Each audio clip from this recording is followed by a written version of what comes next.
IBM takes the lead to include everyone in learning quantum computing.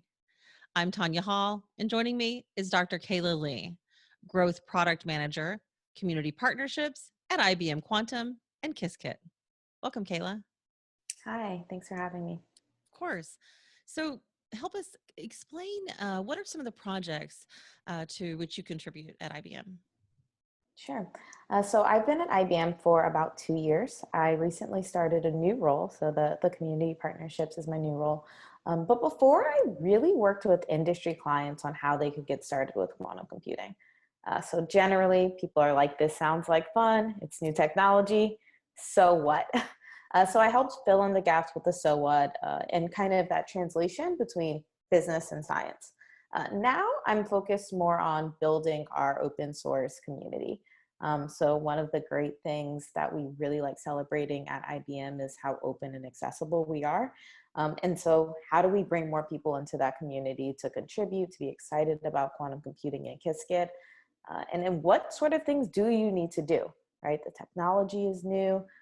Um, the way we need to learn and understand is new. So it's sort of like, let's figure out what we need to do together. And that's my job. Well, what an exciting job and what an exciting time to work in quantum. What is IBM HBCU Quantum Center? Who are some of the Quantum Center members, for example? Sure. So the IBM HBCU Quantum Center is something that we recently announced. It's a network of 13 HBCUs that will be working with IBM essentially to develop the talent at those institutions. So the partnership or the program itself is all inclusive in that we'll be working really closely with students, building their sense of community, getting excited about KiSKit and quantum computing, funding research opportunities. So essentially, um, so that they can actually conduct quantum computing research, which is extremely important for the future of the field, and then connecting them to quantum experts. So one of the big things now is that everyone's getting engaged, and we wanted to make sure that HBCUs were part of the conversation. And what does HBCU stand for? It's a historically Black college or university. And so what I generally tell people is they're extremely special places. There was once upon a time, right, where people that looked like me couldn't go to other schools. And so historically Black colleges and universities were founded. They're one of the main contributors of our Black judges, lawyers, doctors, scientists, and engineers. And I'm also a very, very proud graduate of an HBCU.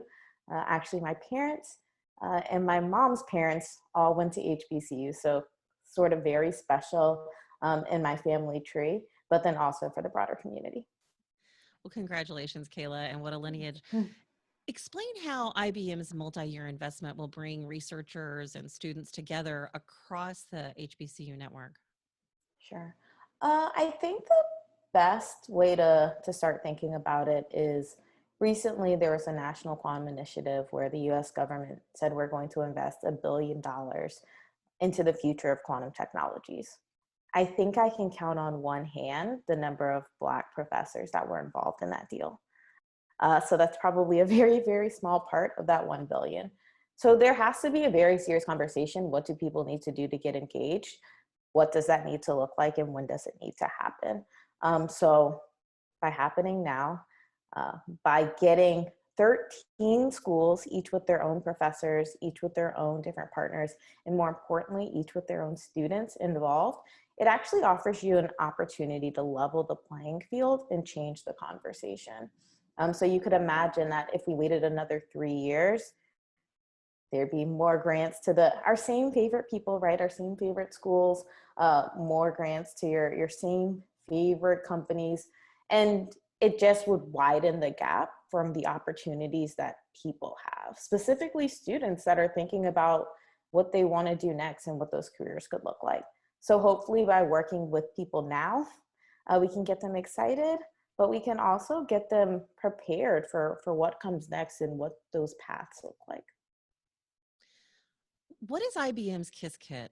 Where can people find it, and how much does it cost to take advantage of it? Sure. Kiskit.org, so QISKIT.org, is all things open source quantum. And I mean all things, right? So we have an online textbook that's no charge. We have just released 27 hours of hands-on learning, also no charge. And then it's access to our community. So that includes our KiSKit advocates, but also all of our open source technology to get started. And so what KiSKit is the software development kit that you need to program a quantum computer. So IBM has real quantum computers available for anyone to start programming on the cloud, also of no charge. And if it seems like something that you're interested in doing, like you can get started. We have YouTube videos, we have tutorials, we have games, anything to make it as open and accessible as possible. How can interested students and academics get involved in the HBCU Quantum Center initiative? Sure. So right now we are kind of making it as open as possible. We want to build a community. So I can provide a link. I don't know if that's the best way to do it. I have a link for signing up with our community, and then it's really just join the conversation. So we have several different events planned, and we want everyone involved. If you don't know what to do, like you can tweet us or anything like that. So I'll provide the link. Sounds good. Dr. Kayla Lee, Growth Product Manager, Community Partnerships at IBM Quantum and Qiskit. If somebody wants to maybe get access to that link, Kayla, or maybe they want to connect with you personally, what's the best way they can do that? So I'd start with Twitter. I'm K_Lovin, LOVIN _ or LinkedIn. And generally you can find me if you search Kayla Lee or Kayla Lee with IBM. Thanks again for your time, Kayla. And this is such an important initiative. Thanks for sharing it with our audience. Thank you. And find more of my interviews right here or at tonyahall.net. Thanks for watching.